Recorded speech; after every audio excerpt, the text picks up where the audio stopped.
Assalamualaikum warahmatullahi wabarakatuh. Alhamdulillahirabbil alamin. Summa alhamdulillahilladzi hamdan katsiran thayyiban mubarakan fih kama yuhibbu rabbuna wa yarda.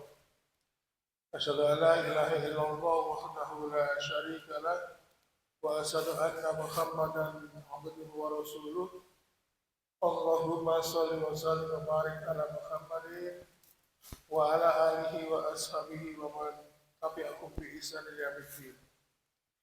Wa ibadallah usikum wa nafsi bitaqwa wa faqad fazal muttaqun. Qala ta'ala fi kitabil karim a'udzu billahi samii'il 'aliim minas syaitonir rajiim.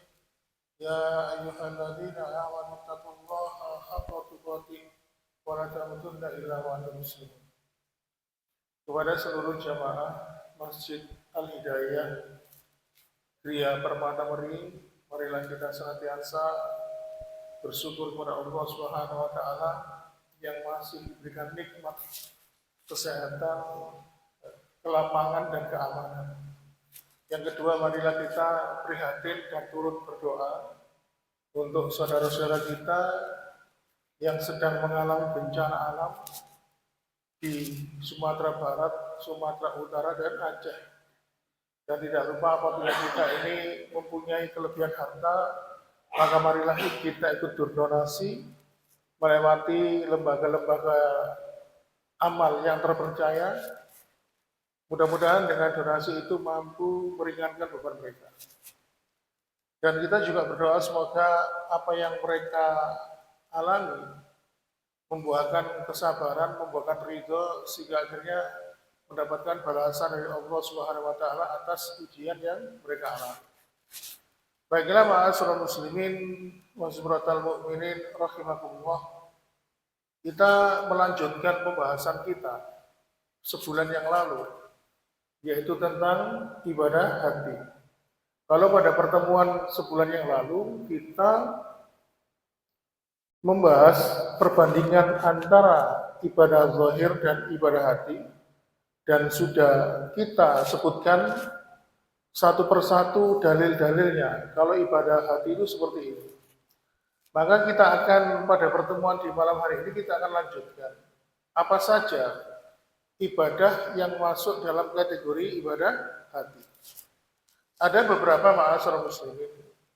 Yang pertama akan kita bahas di sini adalah ikhlas.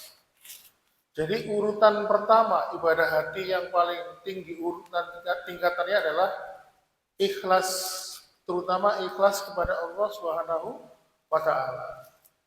Jadi ikhlas itu dalam setiap perkataan, dalam setiap perbuatan, termasuk ikhlas dalam beramal, ikhlas dalam berdakwah, ikhlas dalam setiap keadaan. Dan ma'asyiral muslimin, perlu diketahui bahwa umat ini, kata Rasulullah, akan mendapatkan pertolongan dari Allah Subhanahu wa taala karena sebab keikhlasan mereka. Sebagaimana disebutkan dalam sebuah hadis yang diriwayatkan oleh Imam Bukhari, Rasul mengatakan, innallaha yanzuru hadhimil ummah bidafi'iha bi salatihim wa da'watihim wa ikhlasihim. Sesungguhnya Allah menolong umat ini dengan orang-orang yang lemah, dengan doa mereka, dengan salat mereka, dan dengan keikhlasan mereka. Jadi keikhlasan itu mampu mengundang pertolongan dari Allah Subhanahu wa taala. Kalau kita ini banyak beramal, sebanyak apapun amal itu, kalau tidak ikhlas, maka akan dikategorikan sebagai haba'an mansura, sebagai debu yang berterbangan. Makanya kenapa saking pentingnya masalah ikhlas ini sampai bangunan sendi pokok sunnah itu sepertiga membahas masalah ikhlas.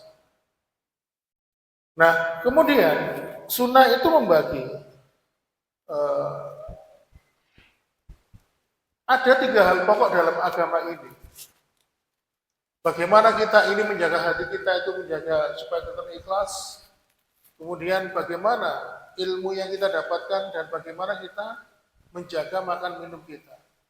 Oleh karena itu, ikhlas itu artinya memurnikan tujuan kita, bertakarub, mendekatkan diri kepada Allah Subhanahu wa taala dari perkara-perkara yang mengotori. Jadi makna ikhlas itu adalah membersihkan. Lalu kalau ikhlas itu membersihkan, lalu apa yang dibersihkan? Tentunya yang dibersihkan di sini adalah pengotor hati.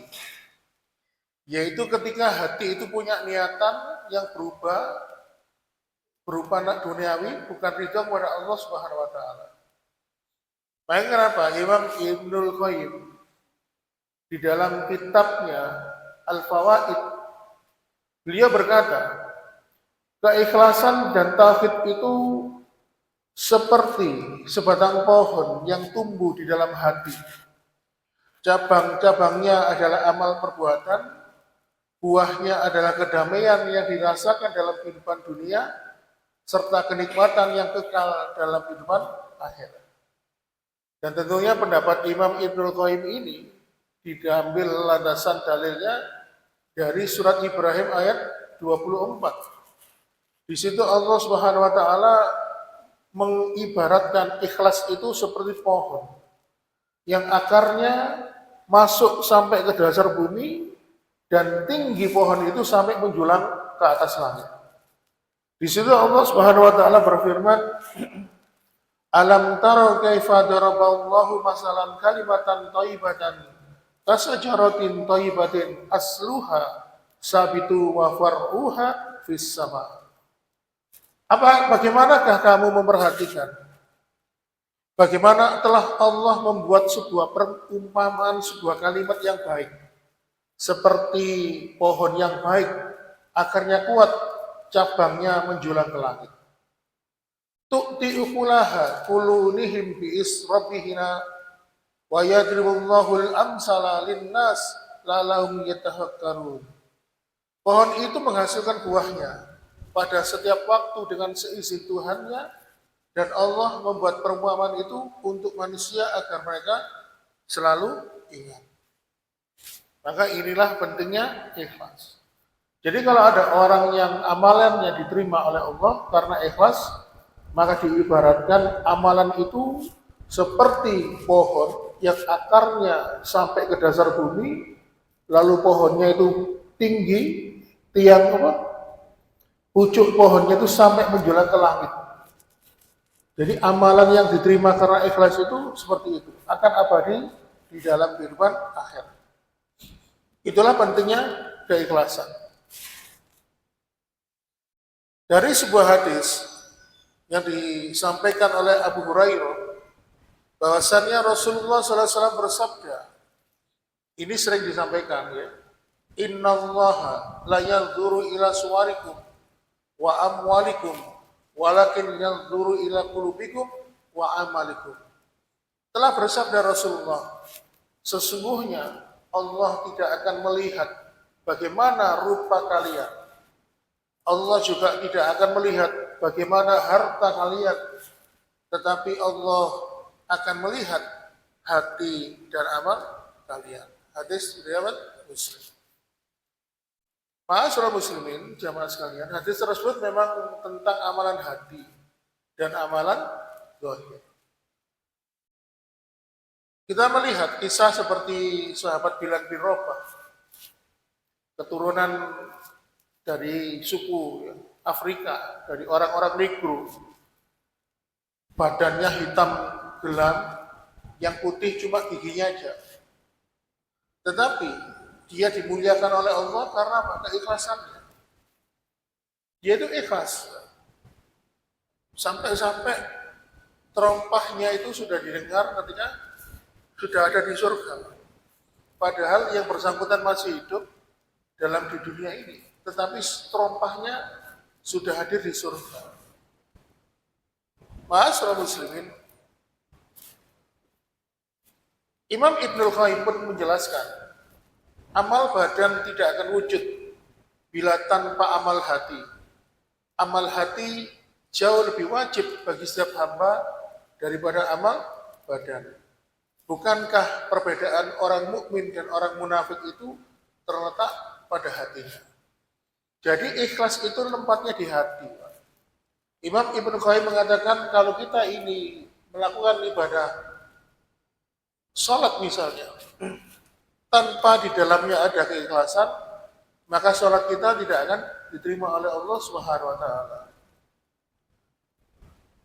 Oleh karena itu, ketika kita ini beramal, maka syarat diterima itu kata para ulama, ya, kata Rasulullah ada dua. Yang pertama ikhlas, mengharapkan balasan dari Allah Subhanahu wa Ta'ala. Yang kemudian amal yang diterima itu adalah syaratnya adalah mengikuti tuntunan dari Rasulullah Shallallahu Alaihi Wasallam.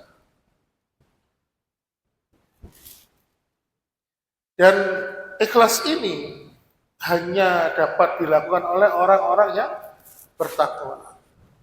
Maka kenapa di dalam surat Al-Maidah akhir dari ayat 20, di situ Allah Subhanahu wa taala mengatakan innama yataqabbalullahu minal muttaqin.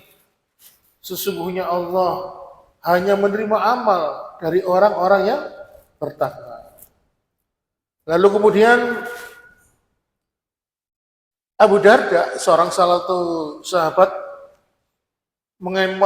mengomentari kalimat di atas.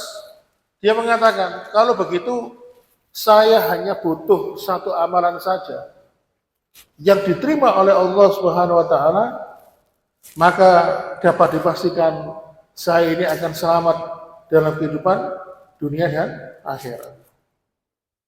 Dan ikhlas ini termasuk perbuatan hati. Dan ma'asyiral muslimin, perlu diketahui bahwa ikhlas ini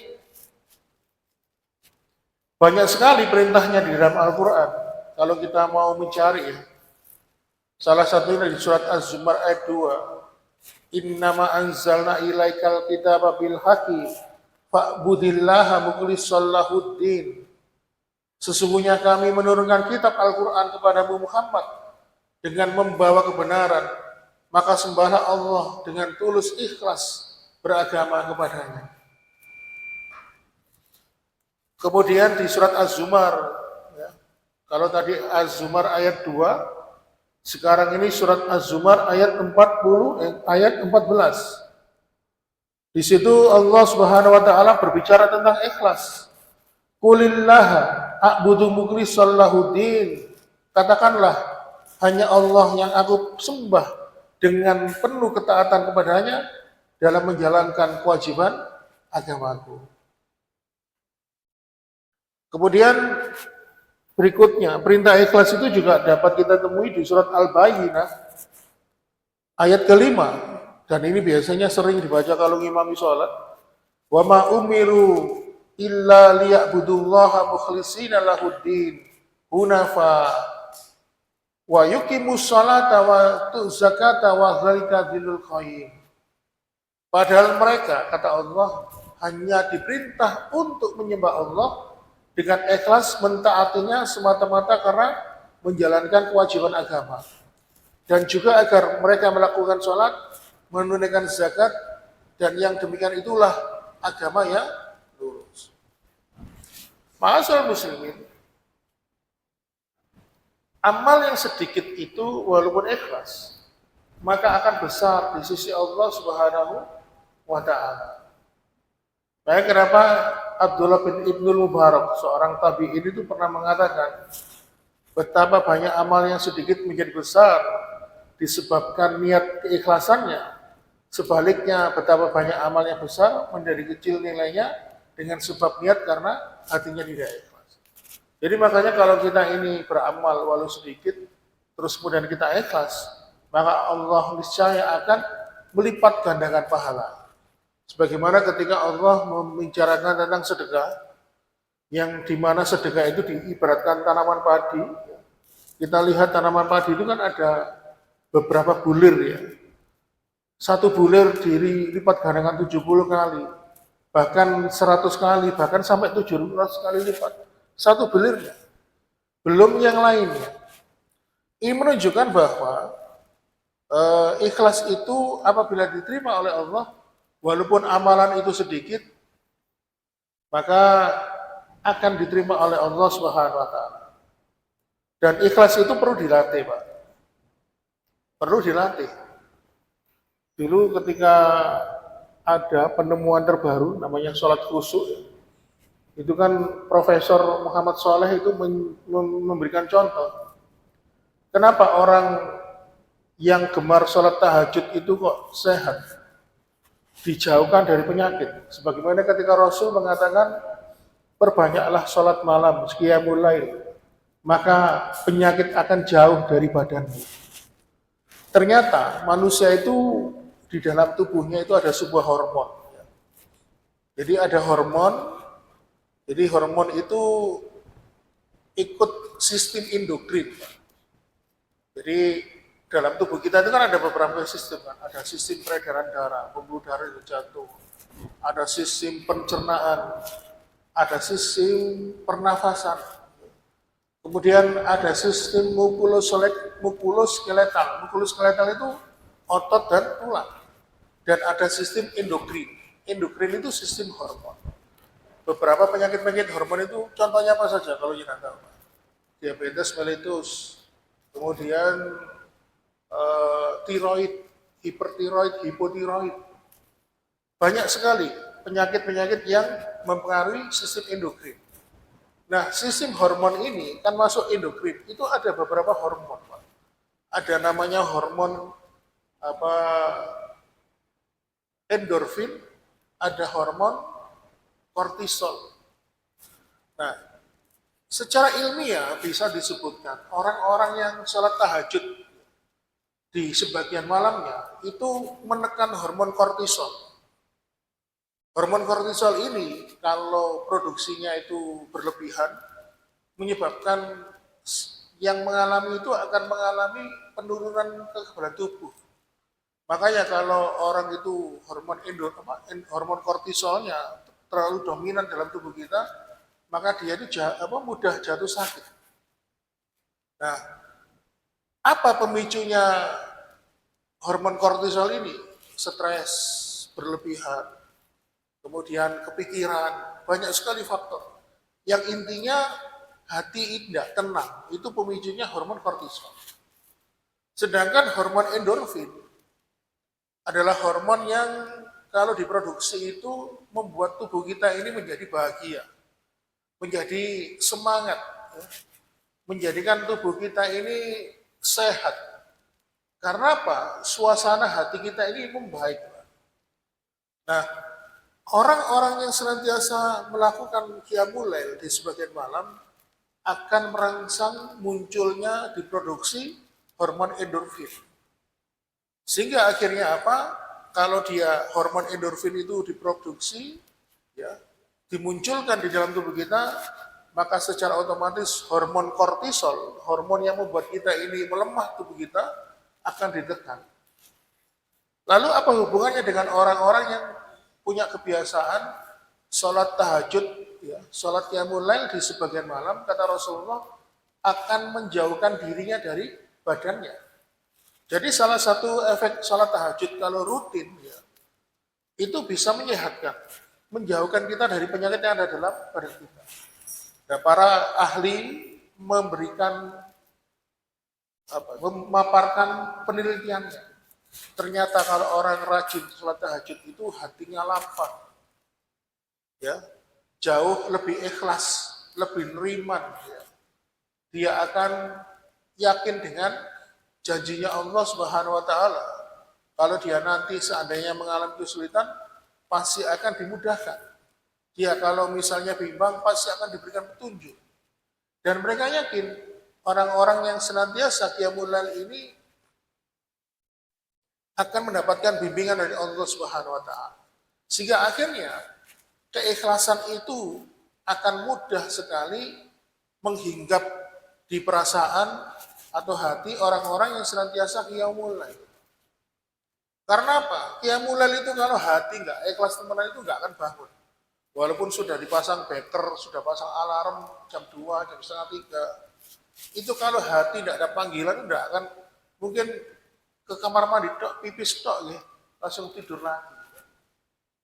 Makanya kenapa Profesor Muhammad Soleh itu meneliti bahwasannya orang hidupnya khusyuk itu bisa dilatih dengan sholat tahajud. Bahkan ada beberapa dokter, mungkin yang paling sekarang lagi viral itu dokter ahli apa? Dokter apa? Ahmad Fauzi Pak ya. Itu banyak beberapa dokter itu yang menyarankan pasiennya sholat tahajud. Jadi kedudukan ikhlas ini bisa dilatih sebenarnya. Keikhlasan kita kepada Allah dilatih dengan melaksanakan sholat tahajud atau qiyamul lail. Nah bedanya tahajud sama qiyamul lail itu apa?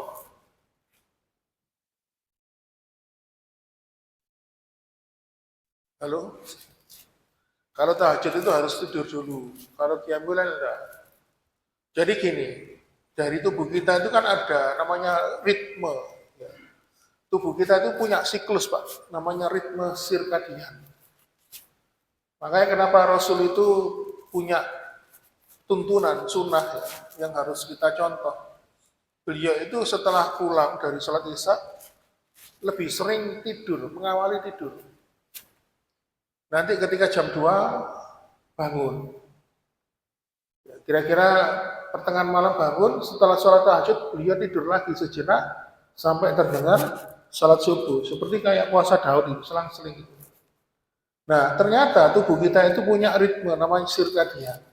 Makanya kenapa Pak Mustaqim ini biasanya kalau pagi gak nangguri BAB gak mungkin. Saya itu punya teman satu kantor Pak. Kan kadang-kadang kalau saya itu kalau ngantor itu kan nggak mesti masuk kantor seminggu full karena saya ini kan di lapangan. Sering saya WA teman saya, Mbak, apakah sudah ke kamar mandi? Karena setiap setengah 10 dia itu mesti BAB. Saya sampai apa? Ya. Ada orang itu punya kebiasaan kalau BAB-nya itu di pagi menjelang subuh. Sehingga kadang-kadang kalau ditanya, kenapa sih Pak, sampean kok ke masjid sering telat? Iya, aku nek sak durunge azan subuh mesti mulus wetengku. Harus BAB. Nah, ini namanya ritme sirkadian. Tubuh kita itu punya jadwal sendiri-sendiri. Sudah membentuk pola. Makanya Rasulullah itu mengajarkan agar kita ini setelah sholat isya itu kan berusaha memperbaiki pola kita. Nah, ketika memasuki jam 10, 11, 12 sampai jam 1 ada dua proses dalam tubuh kita, anabolisme dan katabolisme. Kalau anabolisme itu proses pembentukan energi, menghimpun energi, ya. Terus kemudian regenerasi sel dan sebagainya. Lalu proses itu juga ada namanya katabolisme, proses penguraian energi. Energi-energi yang sudah tidak dipakai dibuang, ya, terus kemudian toksin atau racun-racun itu dibersihkan dan organ liver itu kerjanya ya mulai jam 10 malam sampai jam 1. Baik, kenapa kalau kita ini mengawali tidur malam itu semakin baik. Kalau saya punya kebiasaan ngantuk gak ngantuk jam 9 jam 9 malam itu saya sudah tidur. Dan HP kadang-kadang saya off kan. Karena saya ingin membentuk ritme sirkadian tadi. Nah, apa hubungannya dengan ikhlas itu tadi? Ya. Kalau ada orang yang terbiasa membentuk polanya seperti ini, mengikuti Rasul, tidur setelah isya, lalu di sepertiga malam yang terakhir dia bangun, sholat, ya, qiyamul lail atau sholat tahajud, maka di situ dia mendapatkan kekebalan tubuh. Pertama dari segi udara yang kita hirup ini sampai jam 4 itu banyak mengandung gas ozon. Ozon itu adalah campuran antara oksigen dan hidrogen. Jadi kalau ozon itu kita hirup, itu nanti bisa membakar, bisa mengikat ya, radikal bebas, bisa mengikat kolesterol, terus kemudian zat-zat yang negatif tadi, akhirnya dibuang lewat pembuangan. Pembuangan itu bisa lewat kulit, bisa lewat pintu belakang atau pintu depan. Kebetulan saya ini pernah ditugaskan di terapti ozon. Jadi orang-orang yang di dalam pembuluh darahnya itu ada lemak itu, darahnya dikeluarkan dari sini, ya, pakai selang yang ukuran besar, langsung dimasukkan ke mesin ozon. Di dalam mesin itu dikasih oksigen 100%, lalu ozon, lalu kotorannya berupa lemak-lemak itu tadi menggumpal, disaring, lalu darah yang bersih dimasukkan lagi ke sebelah lengan kiri. Persis seperti itu juga.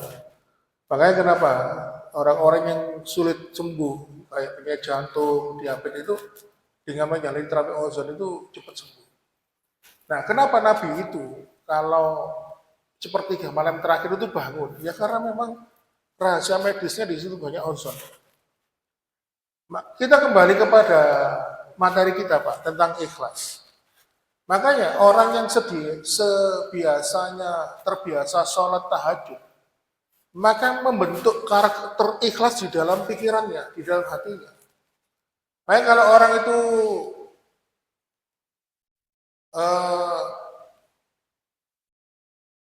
makanya orang itu kalau sudah ikhlas, pasti dia itu akan mempunyai prasangka baik kepada Allah Subhanahu wa taala, mengawali hari dengan penuh ceria, penuh semangat.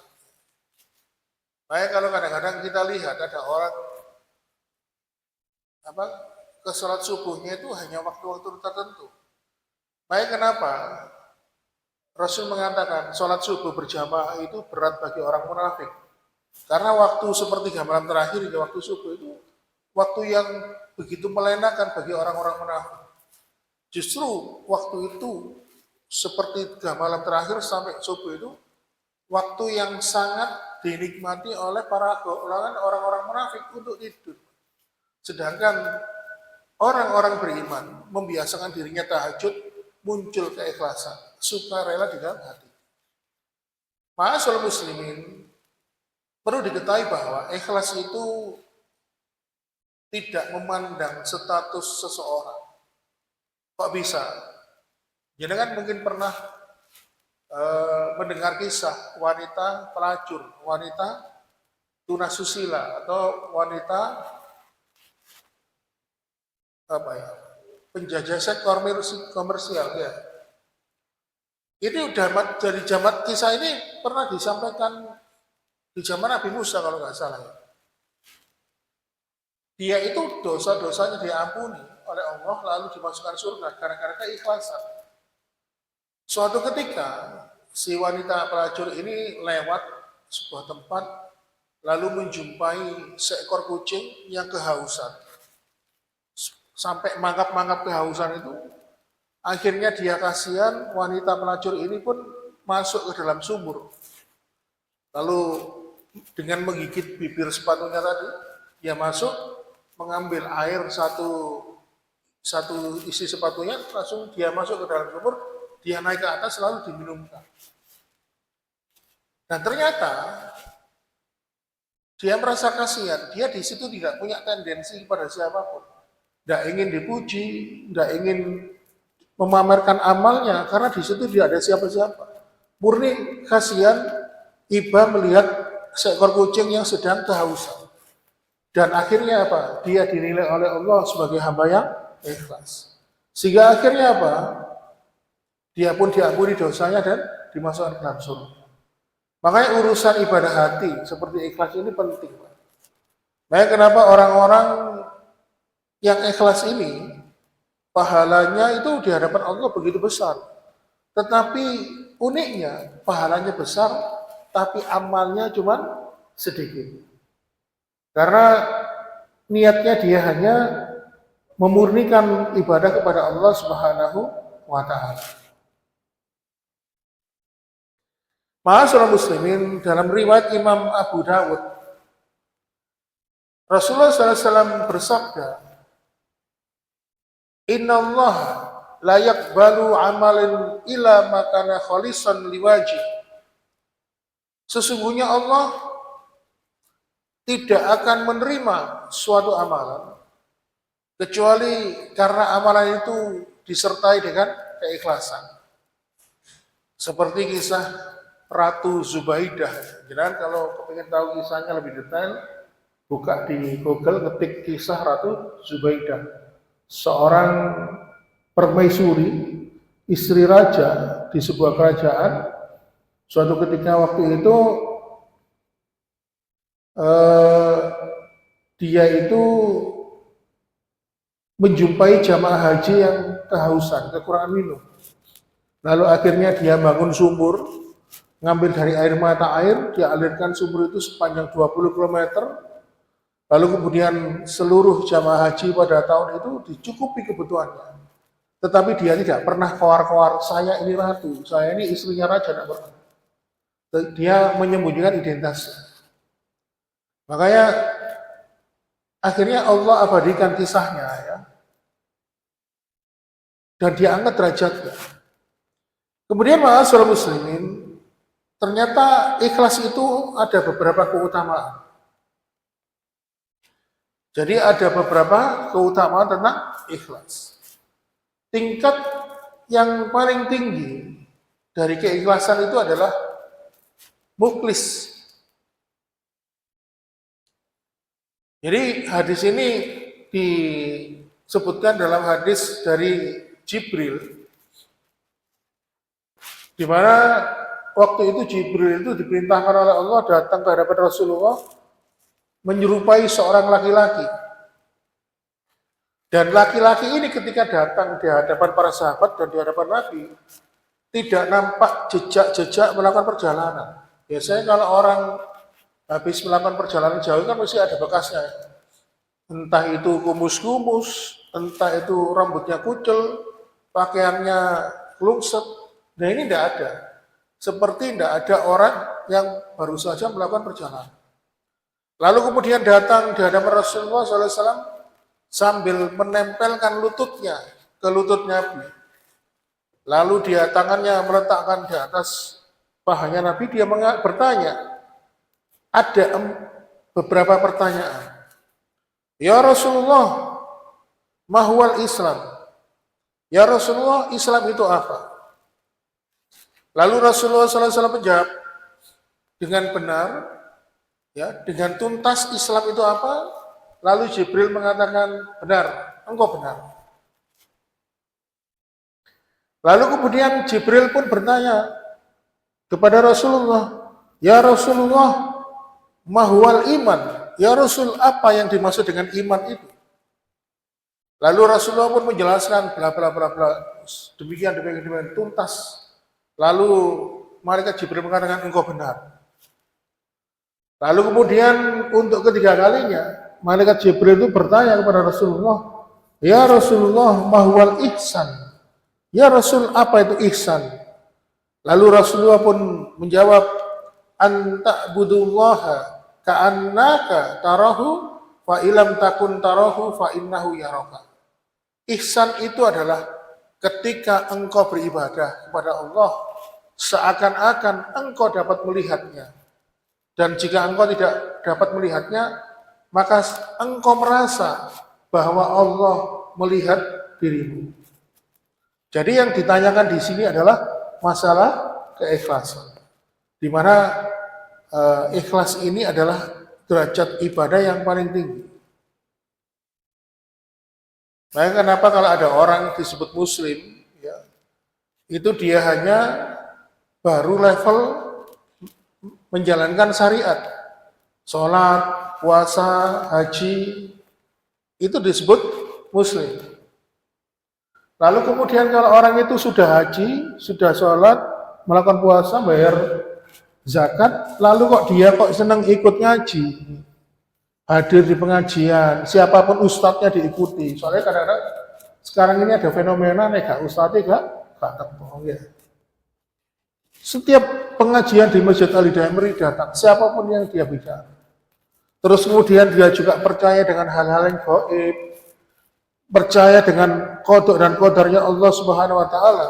Yang awalnya dia statusnya muslim, dia meningkat statusnya menjadi seorang mukmin. Tetapi kalau ada seorang hamba yang sudah sholat, puasa, bayar zakat, lalu kemudian dia rajin ngaji ilmu, memahami ilmu agama ini, terus kemudian ditambah dia senantiasa berusaha memperbaiki dirinya, membersihkan hatinya dari niatan-niatan duniawi, dari niatan puja-pujian manusia, maka dapat dipastikan dia derajatnya mendekati derajat kenabian, yaitu ikhlas. Sehingga akhirnya dia disebut sebagai mukhlis. Inilah ma'asyiral muslimin, maka para sahabat Nabi adalah generasi yang mampu meneliti niatnya. Makanya dulu pernah kita bahas, ya, ciri-ciri orang beriman itu kalau dia beramal, dia merasa amalnya tidak diterima oleh Allah, orang beriman. Tapi kalau orang munafik merasa imannya, amalnya diterima oleh Allah Subhanahu wa taala. Kenapa? Karena ciri orang bertakwa itu seperti itu, Pak. Makanya semakin orang itu ikhlas, derajatnya itu semakin tinggi di hadapan Allah Subhanahu wa taala. Contoh misalnya, ada seorang sahabatnya bernama Abdullah bin Mubarak. Itu kalau membaca Quran itu sampai ditutup, ya. Jangan sampai orang melihat itu dia baca Quran. Terus kemudian dia itu sering pura-pura tidur di atas Quran. Tujuan itu membaca. Jadi dia tidak ingin orang lain mengetahui kebiasaannya baca Quran. Nah ternyata sekarang kebalikannya. Banyak orang memamerkan bacaannya. Kenapa kalau ngaji, habis subuh atau sore, sampai dimasukkan corong. Mau ngaji. Dulu saya punya tetangga, tapi orangnya sudah meninggal. King apa Pak? Kok ngaji ini gue dulu nonton corong Pak. Seger mungkin kenal orangnya. Duh, supaya RT1 ini dapat barokah. Gara-gara gue ngaji, dapat barokah. Seluruh warga sini dapat barokah. Padahal yang mampu mendatangkan keberkahan hanyalah Allah Subhanahu wa taala. Justru kalau ibadah yang kita lakukan sengaja kita tunjukkan pada orang lain dan kok malah mengganggu. Misalnya ngaji di musola di masjid terus kita masukkan speaker luar mengganggu orang yang sedang istirahat, justru tidak akan bernilai ibadah di hadapan Allah Subhanahu wa taala. Pertama mungkin karena niatnya. Niatnya adalah sum'ah, ingin memamerkan ibadahnya. Atau mungkin riya, ingin dipuji, bacaannya enak. Bisa yang ketiga, karena dia ganggu. Ibadah itu semakin memberikan manfaat kepada orang lain, semakin berpahala. Tapi kalau ibadah itu kok malah ganggu orang lain, justru itu semakin tidak baik. Kemudian ada seorang yang bernama Dawud bin Hindun. Ternyata Dawud bin Hindun ini suka puasa sunnah. Karena dia ingin menjaga keikhlasannya. Dia mampu menyembunyikan kebiasaan puasa sunnah ini selama 40 tahun. Bahkan keluarganya pun tidak tahu kalau dia sedang puasa. Ketahuannya, dia suka puasa sunnah itu setelah meninggal dunia. Justru kalau kita ini kebalikannya Pak, kalau kadang-kadang pas hari Senin atau Kamis gitu ya, ketemu teman kemana, ayo mampir nang bakso, aku poso ya. Memamerkan. Tapi kalau orang ikhlas itu berusaha menyembunyikan. Justru kalau orang ikhlas itu kalau dia puasa sunnah, lalu ada orang atau teman-teman yang mengajaknya makan, dia justru membatalkan puasanya. Karena makan bersama itu lebih afdol. Daripada kita ini nanti mengaku puasa sunnah, muncul penyakit riya dalam hati kita, justru dengan penyakit riya itu malah amal kita tidak diterima. Ma'asyiral muslimin,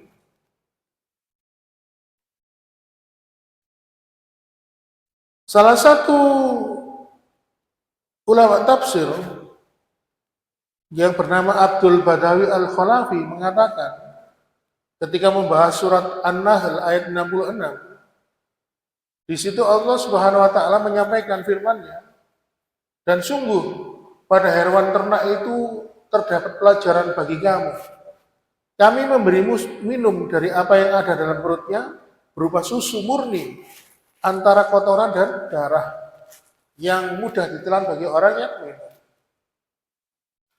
Ma'asyiral muslimin, Abdul Badawi Al-Khalafi ini mengatakan, hati yang ikhlas itu seperti susu. seperti susu keluarnya antara kotoran dan darah. Jadi di dalam tubuh hewan itu ada kotoran, ada darah, tapi juga ada susu.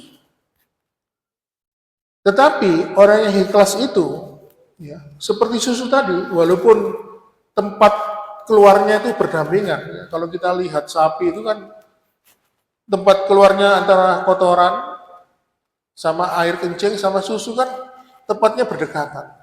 Tetapi susu itu tidak tercampur. Artinya murni. Maka Allah mengibaratkan seorang beriman itu seperti susu. Ma'asyiral muslimin wa subhanatal mu'minin rahimakumullah. Kemudian yang kedua dari keutamaan ikhlas ini adalah kalau tadi itu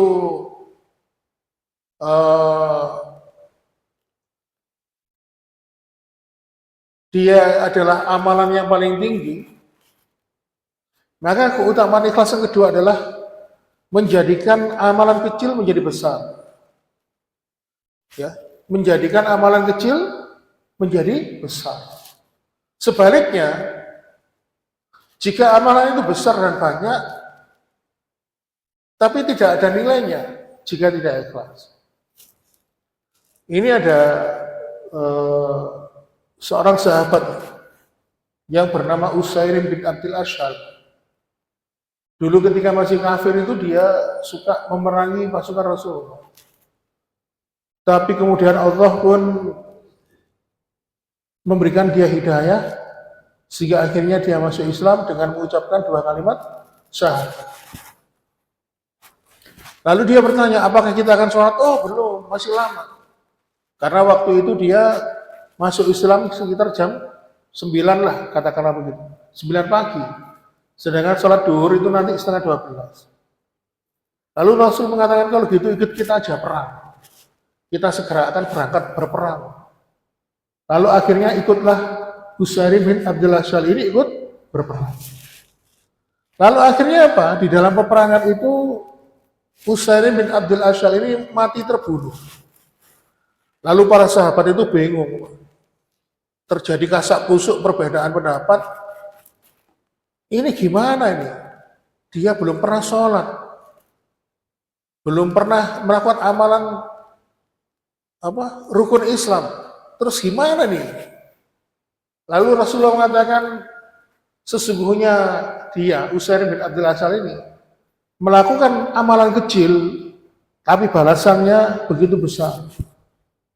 Kenapa? Dia bersyahadat masuk Islam, belum sempat melakukan rukun Islam yang kelima, dia sudah meninggal dunia. Hanya mengucapkan 2 kalimat syahadat, tetapi berbalas dengan surga.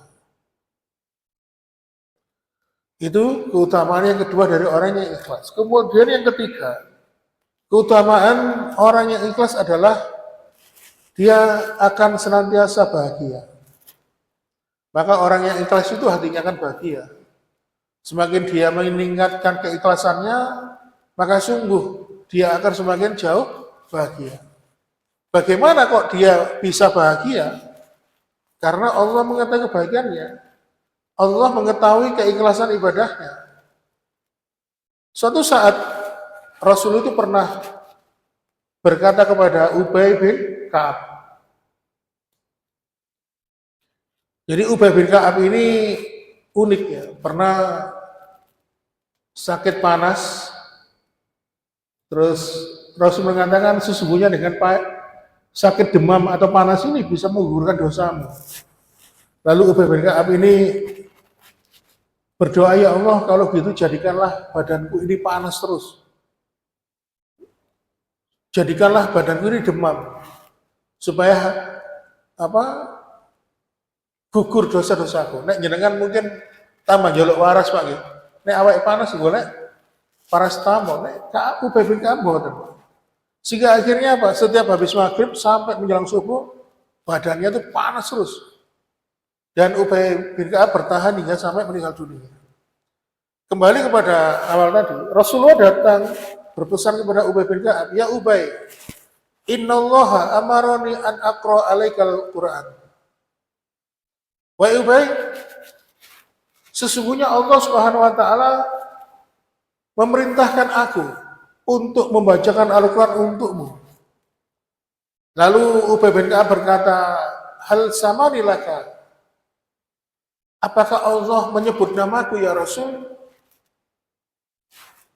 Lalu Rasulullah mengatakan, sama kali ya, Allah telah menyebut namamu kepadaku. Faja'ala Ubay yabki, maka Ubay bin Ka'ab pun menangis. Ubay menangis karena apa? Mengenal Allah. Allah telah mengenal sifatnya, mengetahui amal ibadahnya, meskipun orang lain tidak ada yang tahu.